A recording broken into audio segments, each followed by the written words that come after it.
Kasi nagkasama po kami yan sa census, hindi po sa St. Luke's. Nanggigigil nga po ako kasi nagpakilala pa siyang Annalisa. Knowing na siya po yun. Sabi nung nakausap siya ni Bitag, hindi daw siya eh. Pero, Siya po yun. anong naramdaman mo doon, sir? Siyempre po nainis talaga po ako kasi ginagamit lang pala ako para makakuha ng pera. So, hindi ka naniniwala na nabuntis ito? Meron po bang bagong panganak na naka-crop top, sumasayaw? Sabi mo nga kay Sir Ben, the last time, nung in-interview ka, na kahit ano pa yung ginawa ni Chona sa'yo, ay mahal mo pa rin. Tama? Ay, tayo talaga si ma'am na yung hindi ko nalaman. Oo, mahal ko pa siya. Pero nung time na nalaman namin ang lahat, nawala po talaga. Galit po yung nandito sa akin ngayon. Okay lang sana kung hindi nadama yung pamilya ko. Damay sila Ang nakaraan sa hashtag ipabitag mo. Kailan mo nakilala tong girlfriend mo ba to? Nung last year po, September. And then nung time na nawala ng trabaho sa pandemic, sa Facebook na nagkapanap ng libangan, ayun na, nakita ko yan si Chona. Kaibigan, usap hanggang sa nagka-developan. Anong nagustuhan mo kay Chona? Siyempre maganda, magaling sa TikTok, parang nakakaakit din. Nababahala ka kasi parang lumalabas. Gusto mo makita ang anak mo? Opo. Nakikita mo ba na buntis na siya? Malaki ng tiyan niya? Opo, lumalaki po yung tiyan niya. Kasi sabi niya, yun Magkasama talaga, malaki talaga ang tiyan. Oo, So hindi mo kasigurado na yun ay buntis. Nanganak ba siya? Yun na nga po, nung pumunta siya doon, sa Nueva Ecija. Okay, so hindi mo nakita na nanganak siya? Hindi po. Hindi ka sumama. Asawa mo yun baby. Ayaw niya? Ayaw niya, sir. Ito raw Opo. sanggol mo to. Hindi naman kaya baka kinuha niya lang yan sa mga Facebook account? Yun na po, sa YouTube video. Ito sa YouTube to? Opo. Paano mo nalaman sa YouTube video yan?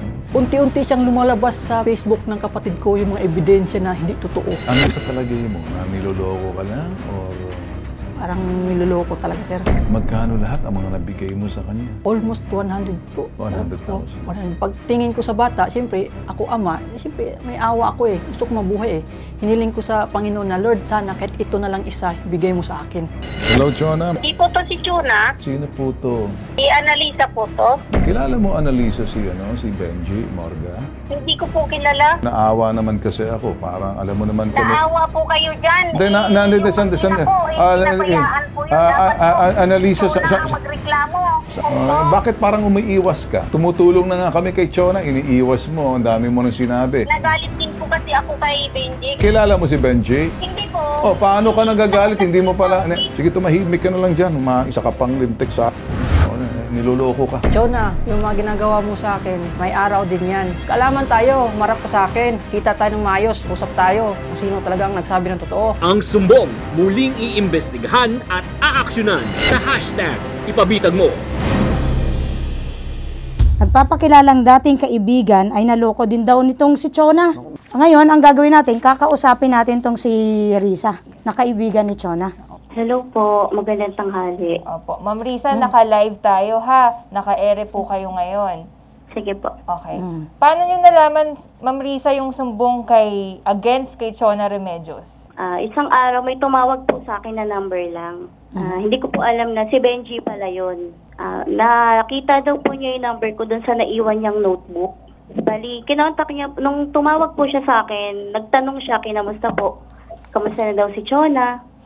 Sabi ko po wala na akong balita kasi blinak niya na din ako Ayun po, hanggang sa nag-meet po kami ni Benji, nagkakwentuhan, dahil inalam ko na rin po kung ano yung nangyari.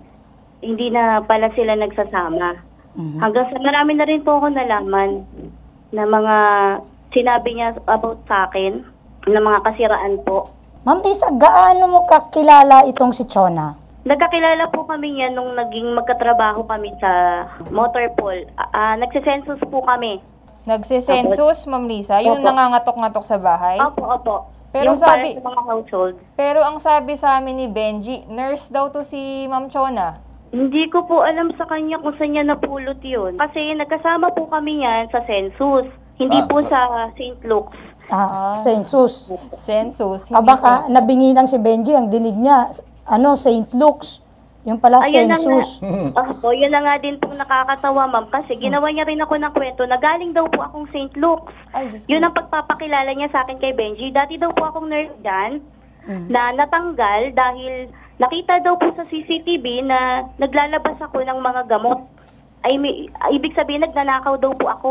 Ang ibig sabihin, ma'am, gawa-gawa lang ni Chona yon na nurse Opo, ka. ma'am. Parang ano niya na po yan siguro talaga. Natural niya na. Ginagamit niya po yung pangalan ko para makapanghiram ng pera sa iba. Paano nangyayari po, yun, Riza? Bali po, ang palusin niya or sinasabi niya doon sa mga nilalapitan niya is may pera daw po akong nadispal ko sa kanya. Daan-daan libo daw po. Siguro yung sinasabi niya na sisingilin niya sa akin para makahirap siya sa iba. Dahil kada pupunta po siya dito sa bahay, nangihiram po siya ng pera sa akin or manghihingi po ng mga groceries, ganyan. Ilang taon na kayo nagsama ni Chona? Nagkakilala po kami way back, ma'am, 2019. At saang census kayo nagsama? Dito po sa San Jose del Monte, Bulacan. So, malayong-malayo dun sa kwento ni Benji na isang nurse nga daw, si Ma'am Chona. Nakikita ko dito, Tinet, Kate, parang si Chona, meron siyang way na gumawa ng mga modus para makapagsamantala, ganun, Kung ito'y may basehan yung sinasabi nga ni Riza na nakasama niya. Dumulog ka sa bitag dahil may tumawag sa'yo, napakinggan mo, Riza. Nakapanood po ako last na live niyo po, sir. Nanggigigil nga po ako kasi nagpakilala ko siyang Annalisa. Knowing na siya po yun. So napakinggan mo rin yung boses nung sumagot na babae. Pero sabi sa barangay, sabi nung nakausap siya ni Bitag, hindi daw siya Pero, siya po yun. Tapos, Ma'am Riza, may nasabi kang naaawa ka kay Benji? Opo, kasi wala naman po silang kakilala dito, ma'am Kumbaga, nadayo lang po yan dahil sa kanya. Hindi ko naman siya matanggihan kasi wala naman po siyang ibang malapitan. So, nagsasalita ka ngayon para kay Benji? Opo. Kailan yung huling pagkikita niyo ni Chona? Nung sinama niya ako para mag-sign dun po sa personal collection kasi sinali niya po ako Opo, parang last year po siguro.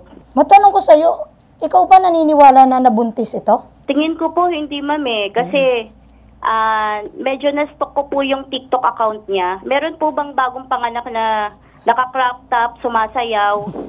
Ito nga sexy nga Diba? Baka po malamigan siya niyan.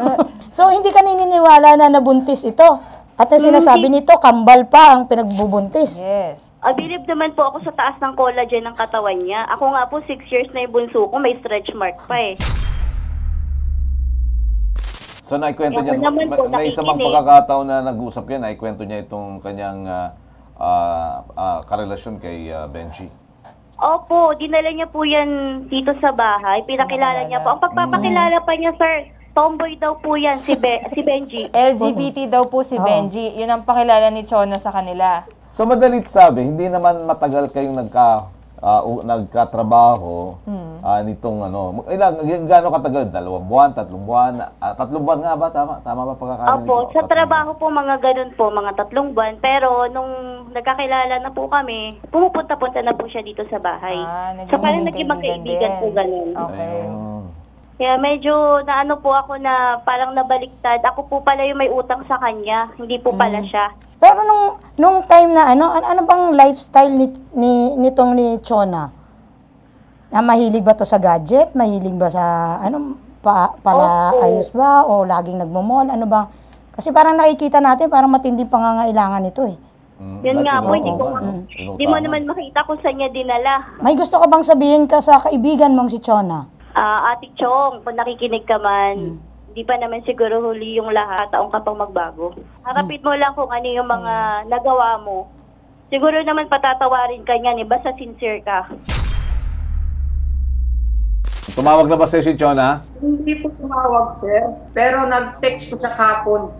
Ano sabi? Wag siya tinatakot. Wag siya. Ayan. Siya daw nagtatago. Nagpakampi ka pa. Ikaw lang ang mapapahiya. Pakampi ka kasi sa bitag. Yun yung ibig sabihin ni Chona. Kasi lumapit ka sa amin. Ganyan ba talaga mag-text sa'yo si Chona kung nag-uusap kay Benji? Naniniwala ka ba kung galing yan sa kanya? Opo, sir. Galing po sa kanya yan.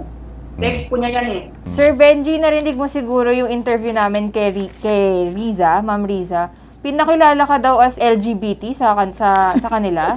Totoo ba 'yon? Opo, ma'am, totoo po yun. Yun po sinabi niya sa akin Nung pinakilala ka? nagkausap kami ni Rita.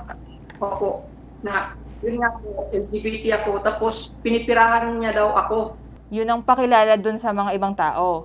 Opo, opo. Anong naramdaman mo doon, sir? Siyempre po nainis talaga po ako kasi ginagamit lang pala ako para makakuha ng pera. Kailan mo naramdaman to? Nung nakausap ko na po yung mga tao na gusto kong makausap katulad ni Risa, kasi meron akong mga katanungan sa isip ko na gusto kong masagot. Kaya nakita ko yung contact ni Risa, tinawagan ko agad siya at ayun, doon na naglabasan yung mga istorya, kung anong istorya yung binato niya sa akin ni Chuna about kay Risa at saka yung istorya niya ni Risa na about sa akin. Hindi ka ba nakatunog, Sir Benji, dun sa nangyaring sitwasyon? Kasi 'di ba, sabi mo nagsama po kayo eh. Ma'am, hindi po ako nakatunog nung time na yun na nung pumunta kami doon kula Risa, magpunta kami kung saan pumuntahan yung mga kaibigan ni Chuna. Wala po akong ma'am, kasi hindi po ako nag-iisip ng ganun pala mangyari. Kasi maayos lang po siya, ma'am. Totoo po yung sinasabi niya Ngayon ko lang po talaga na nalaman, ngayon lang po ako nakapag-discover lahat. Ito na, sinungalingan niya naglabasan na Nung nalaman namin yung lahat. Nung hindi na kayo nagkikita. About sa bata na talaga. Pero ngayon, ano na bang nararamdaman mo? Naniniwala ka bang may anak ka? Hindi na po. Hindi po talaga ako paniwala, ma'am. Kasi kung may bata po, bakit hindi po siya nag-send ng picture ng mga bata kasama siya? Sabi mo nga, nalaman mo na lahat ng mga ginawa ni Chona. Sabi mo nga kay Sir Ben, the last time, nung in-interview ka, na kahit ano pa yung ginawa ni Chona sa'yo, ay mahal mo pa rin. Tama? Ay, tayo talaga ma'am na yung hindi ko nalaman. Oo, mahal ko pa siya. Pero nung time na nalaman namin ang lahat, wala po talaga. Galit po yung nandito sa akin ngayon. Okay lang sana kung hindi nadama yung pamilya ko. Damay sila ng bunso namin. Huminto ng pag-aaral para lang sa sinasabi niya, papuntahin ka sa Manila, hindi pati yung mama ko. Ito yung isang kapatid ko, sinabihan niya, palargahin na papuntahin ng Spain, doon sa kapatid niya. Kaya lahat po kami. Kaya andito po sa amin ngayon, galit po. Pero ikaw, naniniwala ka ba nung kausap natin siya, nung kinakausap niya si Sir Ben sa live? Si Chona yon? Boses ni Chona yon? Chona po talaga yun. Chona po talaga. Opo. 100% po yung Chona. Kap, si Bitag Kate po to sa programa ni Sir Ben Tulpo sa #ipabitag mo. Itatanong lang po namin ulit kung meron kayong residenteng nagngangalang Chona Remedios. Meron po ma'am, meron. Na-confirm ko po nung isang araw pa. Okay. Anong niya, sir? Bago lang ba siya dyan? Kakilala nyo talaga? Kilala ng barangay? Ano pong status ni Ma'am Chona? Hindi pa po, kasi pinahanap ko pa po yung pangalan niya sa master's list. Hindi po siya nakalista. Ngayon po, ang balita ko sa kanya ngayon na information ay magpaparehistro siya dito sa barangay namin. Pero andito siya ngayon. Nasa barangay niyo po? Opo, andito po. Konfirmado po kahapon dahil pinapuntahan ko po kahapon at pinakuha ko yung kanyang PhilHealth. Okay. Sige. Okay lang po, Kapitan. Ang gusto lang natin i-explain, ma'am, baka naman kasi sabihin ni Chona, may ginawa, may hindi naman, wala ka namang kaso, Ma'am Chona. Pero may mga nagrereklamo po kasi laban sa inyo. Ang gusto nating makuha yung panig ni Chona. Pero nagkakaroon lang ng conflict dahil nga dun sa number. Niya, no? Sa number na hindi siya. Natawagan. Kapitan, tama rin po, no? Mukhang may na-provide po kayong contact number ni Chona. Meron po kasi pinakuha ko po yun Opo, tama. Tapos, kung pwede lang, actually hindi natin pwedeng ibigay of course yung number sa ere. Pero parehas po yung number na binigay ni Kapitan at number na binigay ni Sir Benji. So, positibong si Chona yon. Nakita niyo ba o kayo mismo bang personal lang pumunta o pinapuntahan niyo lang sa tao niyo? Hindi po, pinapunta ko po sa aking BHW. After nating pinapuntahan nyo doon. Anong paliwanag, anong pagkaka-introduce ng mga tao nyo doon kay Chona? Ako po siya. Bali, kailangan din po kasi naming makuha yung number niya dahil doon po sa PhilHealth na pinapoprovide po namin sa kanila. So, ganun nyo ang pagkaka-introduce nyo para nakuha ng number at sinabi niyang siya nga si Chona Remedios. Ako, yun nga po yung si Chona Remedios kasi talagang hindi ko rin siya kilala pero pinapuntahan ko nga doon na meron niya daw Chona Remedios. Kap, anong sabi ng mga tao natin doon pagkakita nila kay Chona Remedios? Ano to, may anak ba talaga? Sabi po sa akin nung isang BSW nga na pinapunta ko, medyo buntis nga daw po. Pero wala siyang anak? Ewan ko lang po kung meron siyang kasamang anak na andun ngayon. Kung sakali, Ma'am Tonet, na medyo buntis or yun ang balita ng barangay, medyo dikit dun sa pregnancy na inintroduce niya kay Sir Benji. Kay Benji, Kasi parang kakapanganak lang niya dun sa anak ni Sir Benji eh. Kung tama po yung mga facts na nakuha natin. At least ngayon, positibo na talagang doon nakatira si Chona Remedios, no? At least kahit may lead na itong si Benji. Alam mo na, Benji, kung saan mo pupuntahan to si Chona? Kasi matagal mo namang hinahanap talaga, di ba? Opo. I-advise din natin si Sir Benji na kung gusto niyang ituloy yung pagrereklamo, talagang bisitahin natin sa barangay, Sir Benji. Sir Cap, sana po patulungan niyo po ako na makaharap po yung si Chona Remedios para magkaayos po ba? Malinawan po yung may sabi kung sino po nagsabi ng totoo. Okay. Ganito po yan, Sir Benji, kailangan mapunta ka kaagad dito para magkaharap kayo kaagad. Kasi baka magkaroon ng problem na medyo mag-ibang lugar uli siya kung sakaling medyo magtatagal ka. Yun. Sige po. Agaran. Agad, and punto. Okay, kung makakabiyahe ka, off the air, siguro pwede namin ibigay ang telepono ni Kap at bibigay rin namin ang telepono mo para makapag-ugnayan kayo. Siyempre, sa nakatimbre naman sa bitag. Salamat po, Kap, at makikipag-ugnayan po si Benji sa inyo agad. Wala pong problema. So, for the meantime, sinusubukan po naming tawagan si Chona Remedios, pero wala pong sumasagot. So, yan naman, patas na panayam po at ang sinasabi po, ayan, meron, sumagot na. Ayun, anyway, di yan po muna ang update natin dito po naman kay Benji. Si Benji po ito, na atin pong katukayo, hinggil na rin nga sa kanyang reklamo dito kay Chona Remedios. Ito ang nag-iisang pambansang sumbungan. #Ipabitag mo.